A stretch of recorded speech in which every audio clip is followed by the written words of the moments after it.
할렐루야.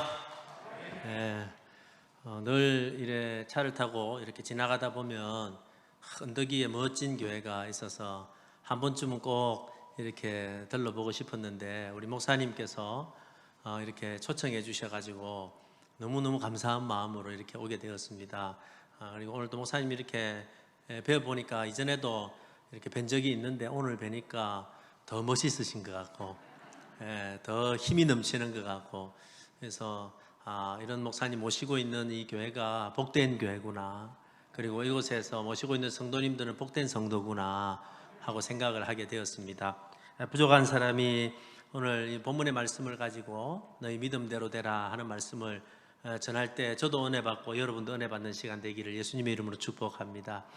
예수님이 이 땅에서 하신 말씀 가운데 멋진 말씀이 많지만 어떤 기적을 일으키실 때마다, 어떤 역사를 이루실 때마다, 소원을 들어주실 때마다 비슷한 말씀을 먼저 하셨는데 그 대표적인 말씀이 바로 너희 믿음대로 되라 하는 말씀이죠. 그래서 교회 다니다 보면 이 말씀은 아마 많이 들으셨을 겁니다. 오늘 본문도 마찬가지입니다. 예수님께서 길 가시다가 사람 군중에 막 쌓여서 가시는데 한 혈류병, 12년 동안 혈류병으로 고생하던 한 여인이 그 군중 사이로 탁 몰래 들어와서 예수님의 옷자락을 탁 붙잡았더니 즉시 혈류병이 고침을 받은 한 사건이 있었습니다. 그리고 예수님은 12살 된 여자아이가 죽었다라는 이야기를 듣고 그 집으로 가서 그 여자아이를 소녀야 내가 네게 말하노니 일어나라 하고 즉시 살려주십니다.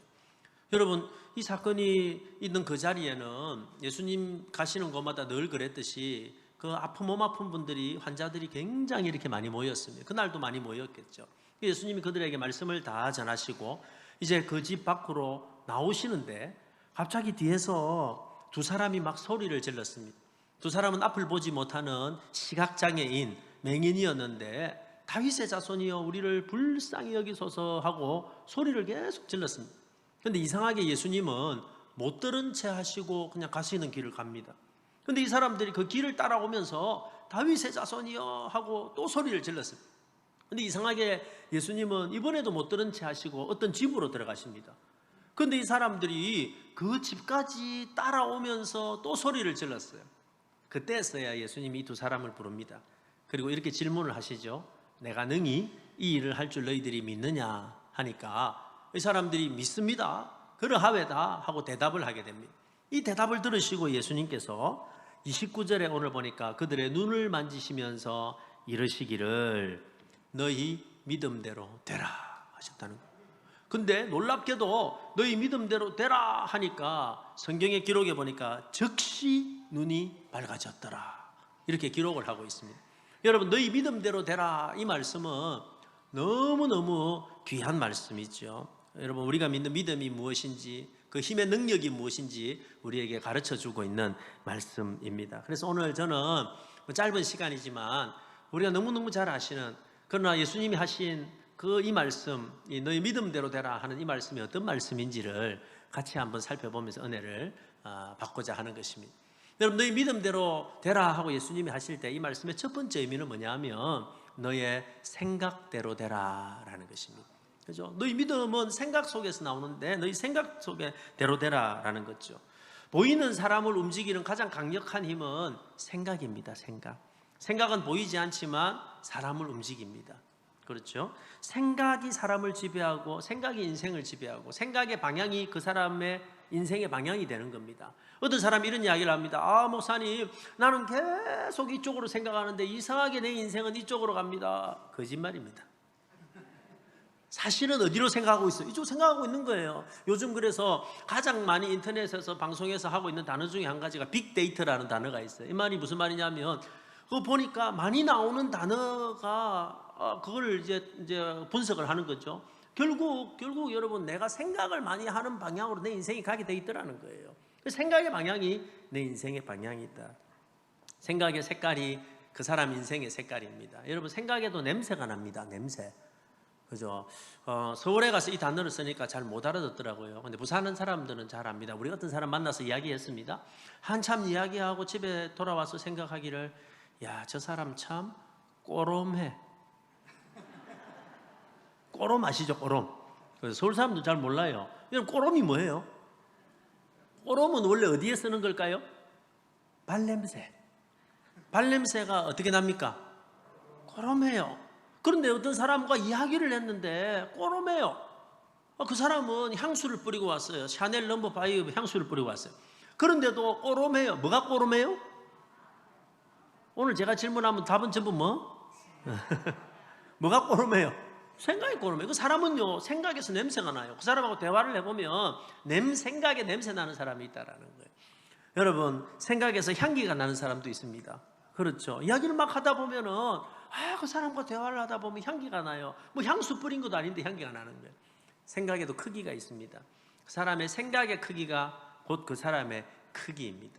오늘 목사님하고 짧게 대화를 나눴는데 처음에 마스크를 끼고 보니까 잘 몰랐는데 대화를 하다 보니까 신기하게 목사님이 점점 커 보여요. 그죠? 왜 커 보일까요? 생각이 크니까. 어떤 사람 만납니다. 어떤 사람 만났는데 덩치가 아주 컸어요. 대단한 사람같이 보였어요. 그런데 몇 마디 대화를 나누고 보니까 별거 아닌 사람이 있어요. 그래서 이 사람 별거 아니에요. 왜 별거 아니냐면 덩치 크고 대단해 보여도 생각이 작은 사람은 그 사람 작은 사람이에요. 그러나 반대로 덩치가 별로 안 크고 작은 사람도 대화를 해보니까 생각이 커요. 그러면요, 그 사람은 큰 사람이 되는 거예요. 그죠? 큰 사람이 된다. 그래서 성경은 아주 재미난 말씀을 해주셨는데 잠언 23장 7절에 보니까 대저 그 마음의 생각이 어떠하면 그 위인도 그러한즉. 그러니까 곧 그 사람의 생각이 곧 그 사람이다라는 겁니다. 사람들을 살펴보면 여러분 성공하는 사람은 성공할 수밖에 없는 생각을 하고 있고 실패하는 사람을 잘 보면요 실패할 수밖에 없는 생각을 하고 있습니다. 행복한 사람은요 행복할 수밖에 없는 생각을 하고 있고 불행한 사람은 불행할 수밖에 없는 생각을 하고 있는 거예요. 저희 막내가 초등학교를 다닐 때 한 번은 어디 가서 머리를 깎고 왔는데 너무 짧게 그리고 이렇게 각지게 거의 그 조폭 수준으로 이렇게 깎고 온 거예요. 그래서 내가 걱정이 돼가지고 아들아 머리를 왜 이렇게 짧고 깎고 왔니? 이래가지고 어떻게 할래? 걱정을 좀 했거든요. 근데 얘가 정색을 하면서 이렇게 이야기하는 거예요. 아빠 머리가 짧아서 어떻게 할래? 이래 생각하지 말고 머리가 짧으니까 시원하겠네 이래 생각하면 안 되나? 라는. 누구 생각이 맞아요? 아들 생각이 맞아요. 자 보십시오. 머리를 짧게 깎은 그거는 바꿀 수가 없어요. 팩트 바꿀 수 있어요 없어요? 뭐 이미 자른 거예요. 그런데 여러분 보십시오. 바꿀 수 없는 팩트라고 하더라도 어떻게 생각하느냐에 따라서 행복할 수도 있고 불행할 수도 있어요. 똑같은 사건이 일어났어요. 똑같은 일이 나에게 일어났지만 어떻게 생각하느냐에 따라서 그것이 나를 너무너무 행복하게 만들 수도 있고 그것이 나를 불행하게 만들 수도 있다는 거예요. 결국은 생각에 달려있더라라는 것이죠. 기적도 생각에서부터 납니다. 기적도. 그죠? 여러분 저는 뭐 능력이 없어서 뭐 기도해서 역사가 막 일어나고 잘 이렇진 않지만 아주 그 은사가 있으신 목사님들, 그죠? 집회 가면은 막 병자를 일으키고 하는 이런 분들 제가 자세히 살펴보면 공통점이 하나가 있어요. 무슨 공통점이 있냐면 은사 기도하기 전에 치유 기도하기 전에 무슨 말씀을 많이 하냐면 기도받고 나은 사람들 이야기, 말씀 듣다가 나은 사람들 이야기, 하나님 역사로 고침받은 사람들의 이야기를 많이 해요. 예를 많이 들어요. 보십시오. 그 예를 많이 듣다가 보면은 뭐가 바뀔까요? 생각이 바뀌는 거예요. 그런 일이 있을 수도 있겠구나. 하나님 말씀이 능력이 있구나 하고 생각이 여러분 생각 속에서 기적이 일어나야지 내 눈앞에서도 기적이 일어나는 거예요. 그죠? 근데 생각 속에서 기적이 일어나지 않는 사람은 내 눈앞에서도 절대 일어나지 않는다라는 겁니다. 그래서 여러분 이거를 우리보다도 더 잘 아는 존재가 있는데 마귀입니다. 마귀. 그래서 마귀는 항상 우리의 생각을 공격합니다.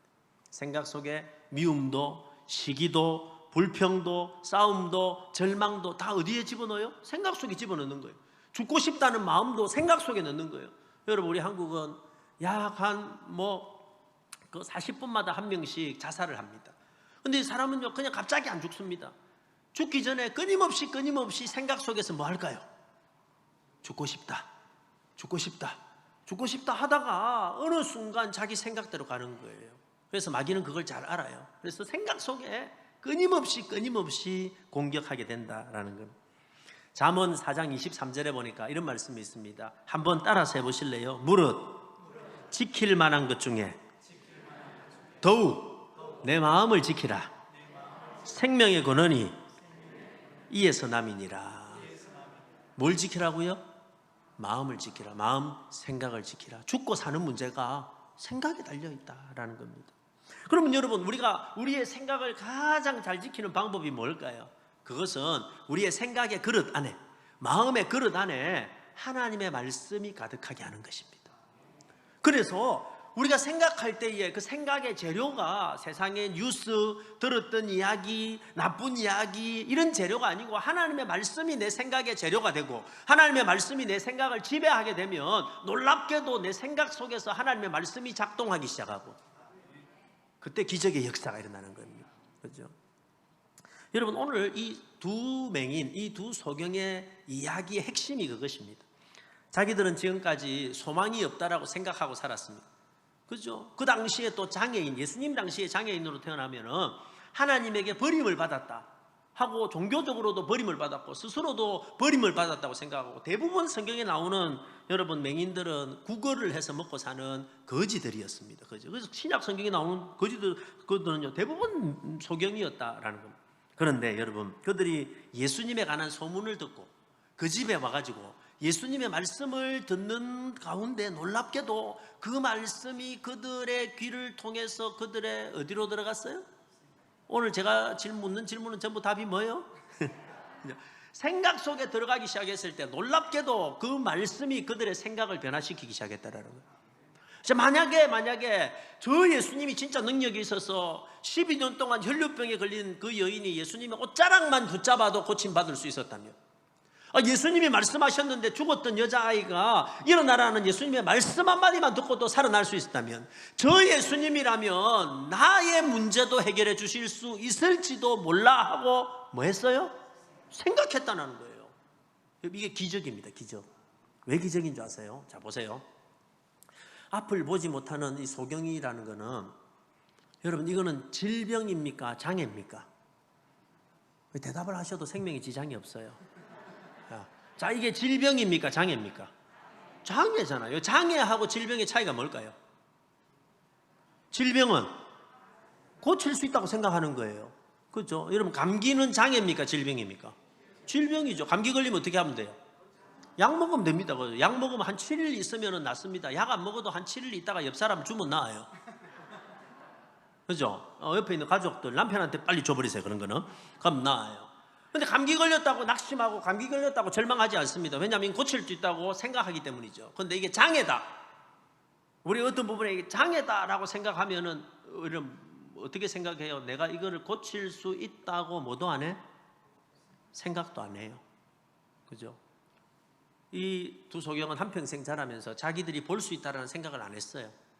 근데 놀라운 일이 일어났는데, 하나님의 말씀을 듣는 것 가운데 자기들이 살아오면서 한 번도 생각해 보지 못한 생각을 하게 된 거예요. 볼 수도 있겠구나. 고침받을 수도 있겠구나. 여러분, 이것이 하나님의 말씀의 능력입니다. 여러분, 목사님께서 여러분 이 주일 저녁에 말씀 부흥회를 하는 이유가 뭘까요? 말씀을 여러분에게 많이 듣게 하는 이유가 뭘까요? 우리가 매주일 나와가지고 하나님의 말씀을 듣는 이유가 뭘까요? 여러분, 말씀 듣는 가운데 우리가 졸려고 그동안 일주일간 수면이 부족했는데 수면 시간을 좀 가지려고 하는 걸까요?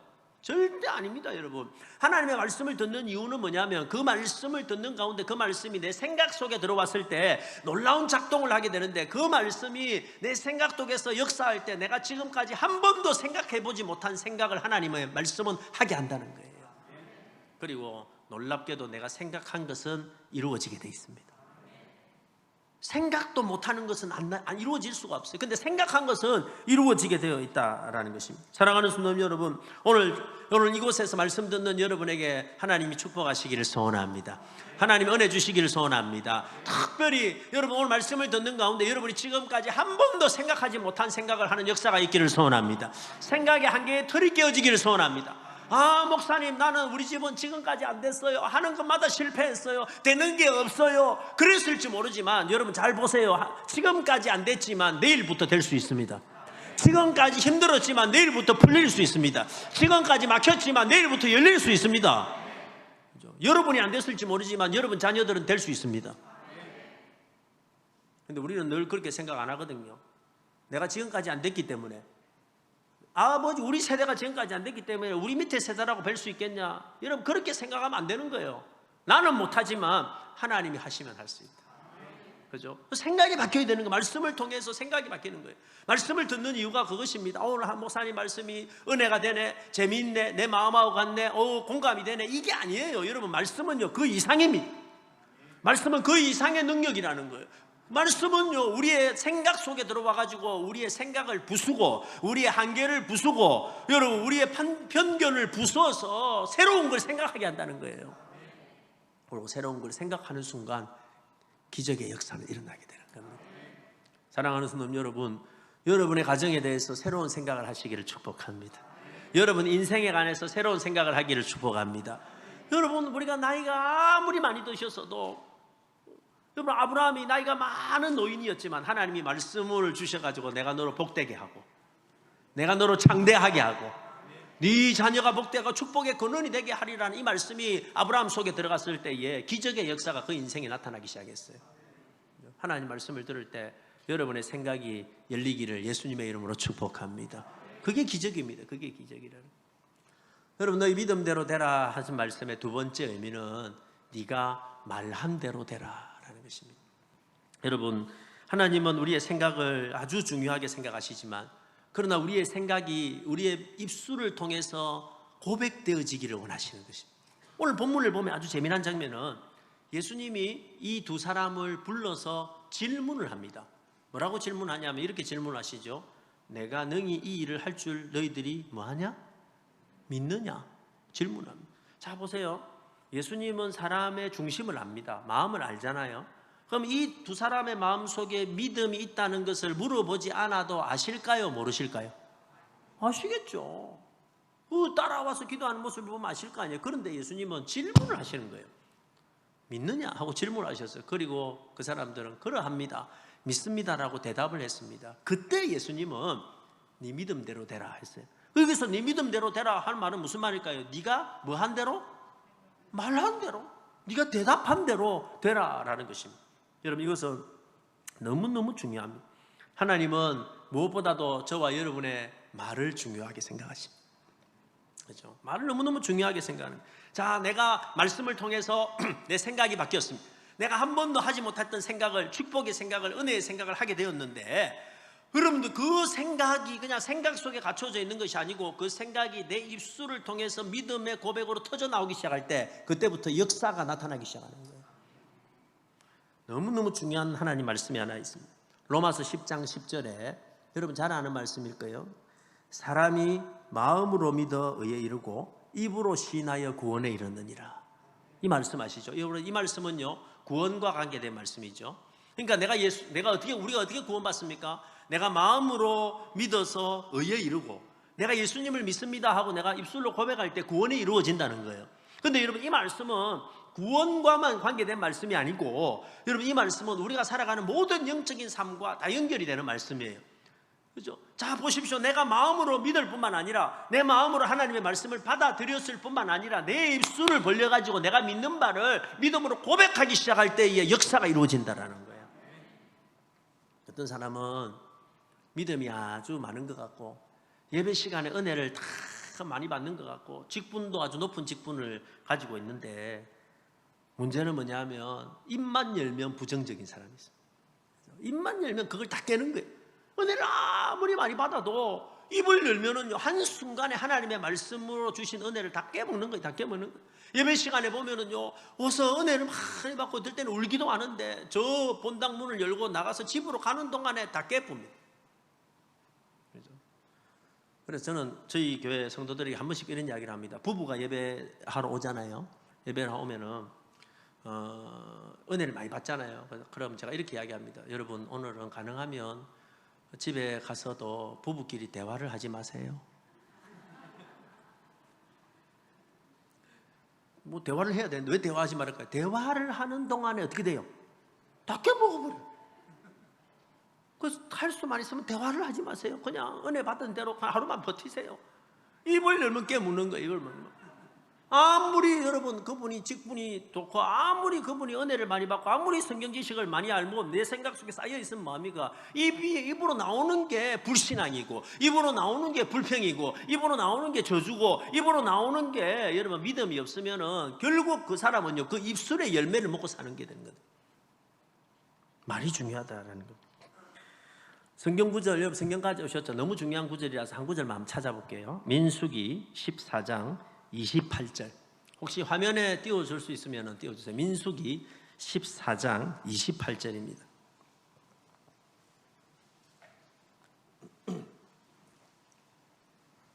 민수기 14장 28절. 자, 다 찾으셨죠? 볼펜이 있는 분들은 사정없이 밑줄을 그으시면서 너무 중요한 말씀이니까 자, 같이 한번 읽어볼까요? 민수기 14장 28절입니다. 시작. 그들에게 이르기를 여호와의 말씀에 내 삶을 두고 맹세하노라. 너희 말이 내 귀에 들린 대로 내가 너희에게 행하리니. 자 보세요. 오늘 하나님 뭐라고 말씀하시냐면 내 삶을 두고 맹세하노니. 여기서 내 삶은 누구의 삶일까요? 하나님 스스로 맹세하는 거예요. 하나님께서 스스로의 삶을 두고 맹세하는데 너희 말이, 여기서 너희는 이스라엘 백성들, 너희 말이 내 귀에, 누구 귀에? 하나님 귀에 들린 대로 그대로 행하리라, 이렇게 말씀하는 거예요. 여러분 이 말씀의 배경이 어떤 거냐면 이런 거예요. 이스라엘 백성들을 구원하시기 위해서 하나님은 모세를 보내서 애굽에서 구원해내실 때 기적을 엄청나게 베풀어 주셨죠. 이스라엘 백성들은요 출애굽하면서 자기들 눈앞에서 엄청난 기적을 경험했습니다. 자기들 눈앞에서 홍해가 갈라지는 것을 경험했어요. 그렇죠. 그리고 그 바다 사이를 걸어왔습니다. 낮에는 구름 기둥으로 밤에는 불 기둥으로 지켜주는 것을 날마다 경험했어요. 아침에 자고 일어나면은요 텐트 밖을 나가면은 하얀 만나가 가득 내려 있었어요. 아침에 여러분 만나가 하얗게 내려 있었으면 누가 제일 좋아했을까요? 아줌마들 밥을 안 해도 되니까. 우리도 그죠. 아침에 자고 일어나면 만나가 싹 내려 있으면 얼마나 좋겠습니까? 그거를요 여러분 38년 동안 계속해서 경험을 했어요.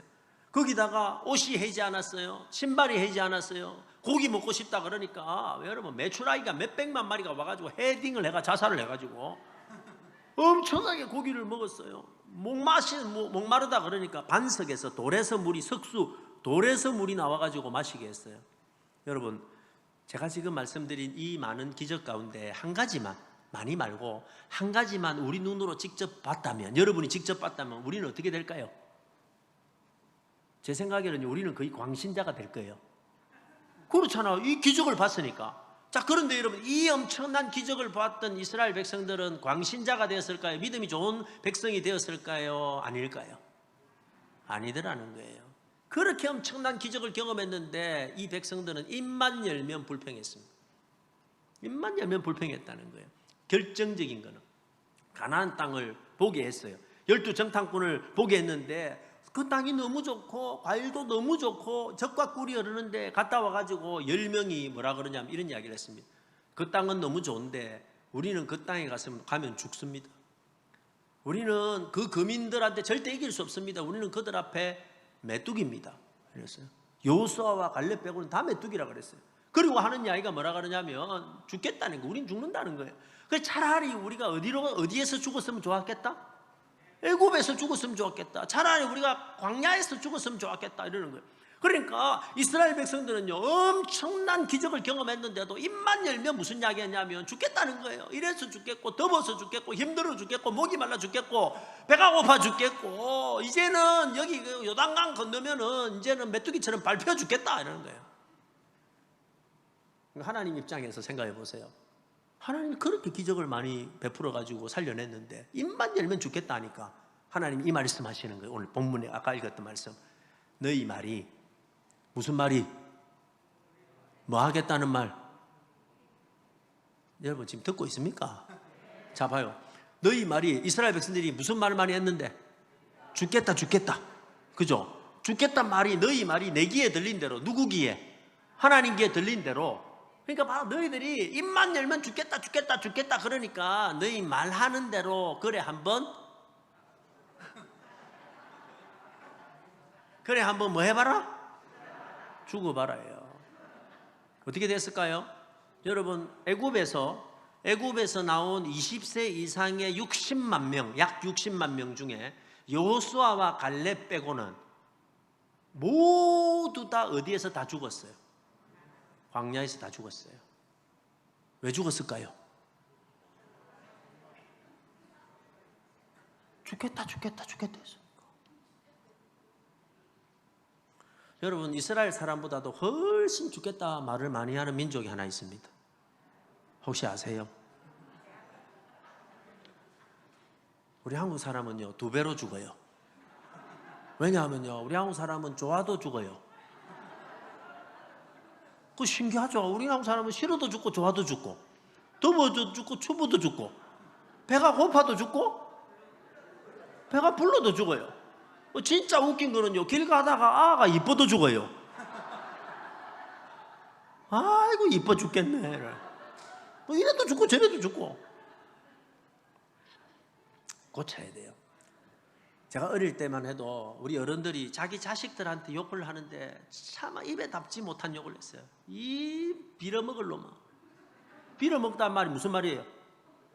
거지 된다는 거. 자기 자식이 거지 되면 좋을까요? 그건 아무것도 아닙니다. 이 문디 새끼들아. 누구 보고? 지 자식 보고. 이건 아무것도 아닙니다. 여러분, 저는 저 사상구에 살았는데 그때 거기는 얼마나 험한 말을 했냐면 이 쇠가 만발이나 빠지죠.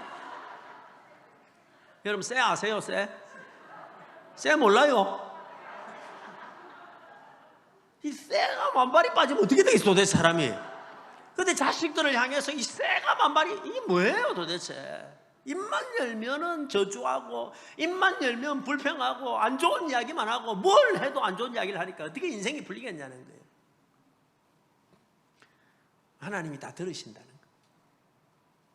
하나님이 우리의 말을 다 들으신다는 거예요. 자, 거꾸로 생각해 보세요. 자, 보세요. 거꾸로 생각해 보세요. 하나님이 내가 부정적인 이야기를 하고 저주하는 이야기를 들으셔가지고 그대로 하신다면 거꾸로 내가 믿음의 말을 하면 어떻게 될까요? 내가 믿음의 말을 하신 것도 듣고 이루어 주신다는 거예요. 그렇죠? 제가 사역을 하면서 깨달은 게 뭐냐면은 우리 하나님은 내 실력대로 쓰시는 게 아니에요. 세상은 실력대로 씁니다. 우리 하나님은요 내가 가진 스펙대로 쓰시는 것도 아닙니다. 세상은 스펙대로 쓰잖아요.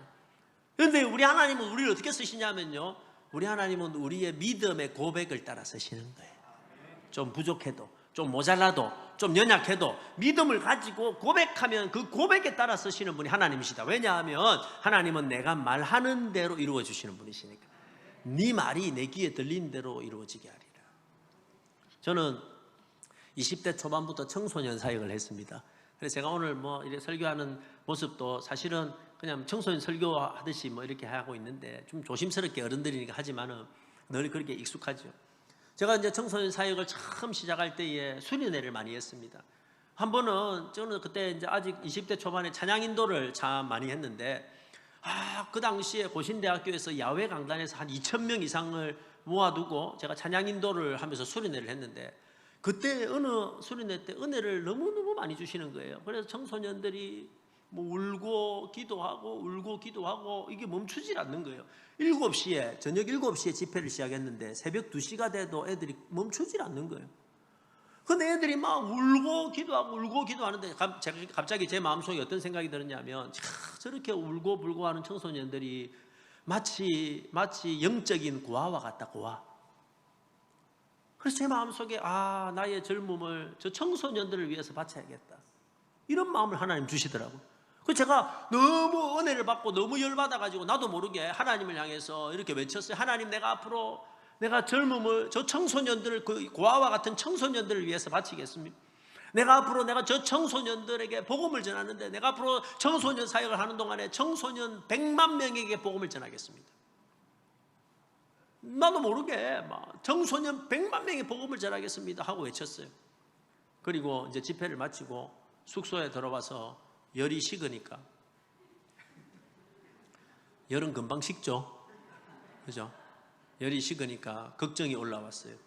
왜 걱정이 올라왔냐면 너무 많이 부른 거예요. 100만 명에게 복음을 전한다. 너무 많이 부른 거예요. 그래서 여러분 청소년 사역은 나이가 너무 들면 못하잖아요. 그래서 제가 한 20년 하겠다고 생각해요. 20년 동안 100만 명을, 여러분 열이 떨어지고 나면 사람은 계산을 하거든요. 맞잖아요. 여러분 은혜 받을 때 주님 내가 이렇게 헌신하겠습니다 계산 없이 했다가 집에 와 계산하잖아요. 아 이거 잘못 말한 거 아닌가. 너도 계산을 해보니까요, 여러분 20년 동안 100만 명이면 10년에 50만 명, 1년에 4만 2천 명,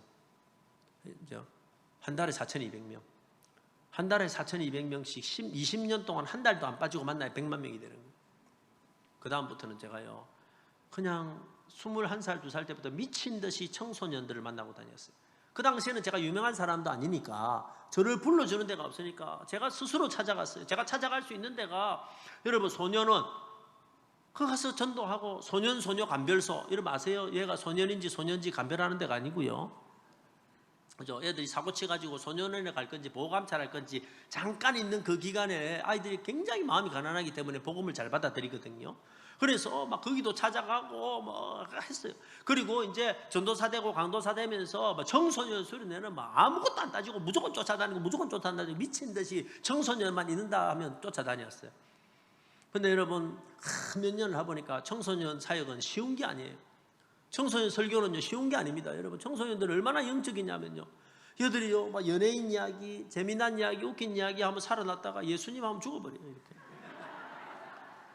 어른들은 재미없는 이야기해도 그저 이렇게 보고 있잖아요. 무슨 생각을 하는지는 몰라요. 듣고 있는지도 몰라요. 어쨌든 보고 있는데 청소년들 정직하거든요. 그래서 막 웃긴 이야기, 막 이런 이야기 하면 살아났다가 기도하자 이러면 죽어본다니까요. 이런 애들을 데리고 보통 청소년 집회는 1시간 반 설교를 하고, 그리고 마치고 난 다음에 기도회도 2시간 또 하고 이러거든요. 이게 해보니까 쉬운 게 아니에요. 은사가 제가 처음부터 있었던 것도 아니거든요. 너무 어려운 거예요. 한 번은요, 저 강원도에 한 300명 정도 모인 곳이 있었어요. 수련회를 해달라 해가지고 제가 7시간 겨울에 눈 사이를 헤치면서 7시간 차를 몰고 갔어요. 차를 몰고 갔는데 한 300명 모였는데 그날따라 집회가 너무 안 되는 거예요. 왜 안 되냐면 너무 산만한 거예요. 여러분 그럴 때가 있거든요. 애들이 설교도 안 듣고 떠들고, 저 앞에 중학생 3명이 앉았는데 이것들이 내가 설교하는데 제일 앞에 앉아가지고 막 떠들고, 한 놈은 신발 벗어가 때리가면서 장난치고 그러는 거예요. 내가 너무 화가 나가지고 그 말을 하면 안 되는데, 참아야 되는데, 제가 그때는 초보가 돼가지고 아들한테 야단을 쳤어요. 이놈의 새끼들아, 지금 목사님이 설교하는데 왜 이렇게 산만하노, 왜 이리 떠드노, 애가들이 왜 이리 산만해 이러니까 그 중에 중학교 한 놈이 웃으면서 이러는 거예요. 맞아요, 우리는 산만해요 이러는 거예요.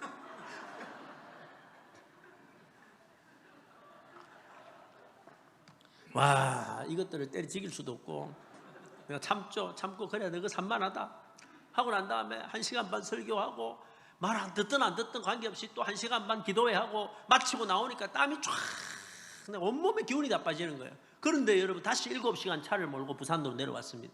왜 내려왔냐면요, 그 다음날 전라도 쪽에 어디 수련회 말씀을 전하러 가야 되는데 집에 내려와서 침대에 누웠는데 갑자기 다음날 청소년을 만나는 게 두려운 거예요. 그래서 제가 하나님 앞에 침대 위에서 투정을 부렸습니다. 하나님, 내 이제 못하겠습니다. 내 이제 저 더러운 쉐이더라고 내가 못하겠습니다. 말도 안 듣고 내가 이제 뭐 대해서 못하겠습니다 하고 투정을 부렸어요. 투정을 부렸는데 내가 누워있는데 그 천장에서 하나님께서 글자를 보여주셨어요. 저는 정확하게 봤어요. 그게 꿈인지 환상인지 모르지만 저는 정확하게 봤어요. 글자를 딱 보여주셨는데 뭐라고 글자가 딱 적혀 있냐면 100만 명.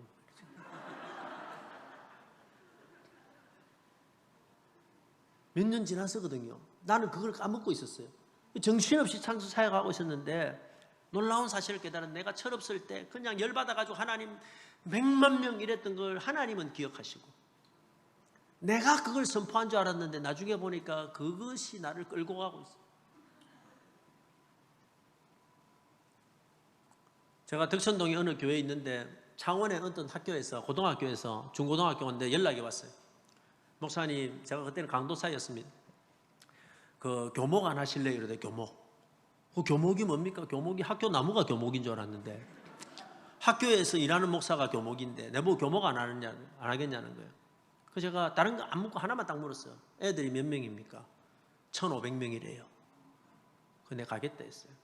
그래서 아무것도 안 하고 갔습니다. 가보니까 너무 좋아요. 왜 좋냐면 나는 가만히 있는데 해마다 500명씩 들어왔다가 나갔다가 들어왔다가 나갔다가. 그래서 몇 년 사역을 하다가 제가 몸이 좀 안 좋아가지고 한 6개월 정도 쉬었는데 부산의 어느 고등학교에서 연락이 왔어요. 학교가 어려움이 생겼는데 목사님들이 어쩔 수 없이 다 그만두게 됐는데 지금 학교가 4개인데 교목실장 하실 분이 없다고 목사님 좀 안 해주실래 연락이 왔어요. 내가 아무것도 안 물어서 하나 물었어요. 애들이 몇 명입니까? 2,500명. 들어가니까 너무 좋아요. 왜 좋냐면 1년에 1,000명씩 들어갔다가 나갔다가 들어갔다가. 제가 나중에 깨닫기는 우리 한국은 학교가 많고 아이들이 줄고 있지만 아직까지 동남아 이런 데는 마을은 너무 가난해가지고 학교가 없는 마을이 많다는 걸 나중에 알았어요. 그리고 그때부터 꿈을 꾸기 시작했어요. 아, 우리 한국에 있는 애만 청소년이 아니고 저런 데도 청소년이 많이 있고 학교가 너무 좋구나. 그래서 학교를 많이 지으면은 아이들을 빨리 만날 수 있겠구나 생각을 하고 제가 어느 날 설교하면서 제가 설교했던 그 교회 대학부에게 이런 이야기를 했어요. 앞으로 하나님께서 나에게 꿈을 주셨는데 내가 앞으로 사역하면서 30개 나라에 30개 학교를 짓겠다. 그래서 그때 그 학생들의 반응이 여러분처럼 아무도 아멘을 안 했어요. 근데 놀랍게도 20년이 지나고 난 다음에 저를 통해서 제가 다 저는 돈이 없어서 할 수 없지만 저를 통해서 지어진 학교가 40개가 넘습니다. 예. 저는 힘이 없어요. 제가 무슨 능력이 있습니까? 저희 교회 제가 분회엘 교회 온 지 지금 16년 됐는데 16년 동안 34곳을 개척을 했습니다. 제가 한 것 아니에요. 제 실력에서 한 거 아니에요. 제가 깨닫는 거는요, 내 믿음의 고백을 들으시고 하나님 그 일을 해나가신다는 거예요. 내 그 고백을 이루어 나가시는데 돈이 필요하면 돈을 붙여주시고 내가 돈이 없으면 돈 있는 사람을 붙여주시고 지혜가 필요하면 지혜를 붙여주시고 내가 지혜가 없으면 지혜가 있는 사람을 붙여주시고 만들어 가시는 거예요. 사랑하는 성도 여러분, 여러분의 가정을 향해서 여러분 자녀들을 향해서 여러분 교회를 향해서 믿음의 고백을 하십시오. 믿음의 고백을. 내가 지금 바라보고 있는 현실만 바라보지 말고 믿음의 고백을 하십시오. 여러분 교회를 향해서 믿음의 고백을 하십시오. 지금도 좋은 교회지만 앞으로 여러분 교회는 수십 배 부흥할 것입니다. 아멘. 믿음의 고백을 하는 거예요. 어차피 그 일은 내가 하는 게 아니에요. 여러분, 부흥은 내가 일으키는 게 아니에요. 부흥은 목사님 혼자서 하는 것도 아니고 장로님들도 하는 게 아니고 부흥은 하나님이 주시는 거예요. 그런데 그 하나님의 부흥이 일어나게 하는 것은 믿음의 고백이 있는 사람들을 통해서 역사가 일어난다는 거예요. 여러분, 자녀도 마찬가지입니다. 저는 자녀가 셋이 있습니다. 너무너무 감사한 것은 우리 애들이 다 공부를 못한다는 겁니다. 진짜 다 공부를 다 못했어요. 그러니까 왜 감사하냐면요, 참 목회가 잘 돼요. 공부를 못하면. 목사님 자녀들이 공부를 못하면 성도들이 은혜를 받아요. 왜냐하면 목사 자녀들이 공부까지 잘하면 얼마나 기죽겠습니까? 근데 목사님 자녀도 공부를 못할 수 있구나 하면서 은근히 은혜를 받아요. 은근히 위로를 받고 은혜를 받아요. 근데 진짜 우리 애들은 공부를 이렇게 잘 하지 못했어요. 우리 큰 놈은요, 한 200명밖에 안 되는 학교 다니는데 100등 안에 들어본 적이 없어요. 늘 그 정도였어요. 그러다 보니까 내가 자녀를 위해 기도하잖아요. 자녀를 기도할 때도 제가 이렇게 기도를 못 하겠네요. 처음에 하나님, 우리 아들이, 큰아들 이름이 희락인데 하나님 희락이가 큰 인물이 되게 하셔서 하나님 나라에 크게 쓰임받게 하시고 하나님 영광을 크게 드러나게 해주세요. 이 기도를 못 하겠는 거예요. 그래야 될 가능성이 별로 없는 것 같아요. 그래서 타협을 했어요.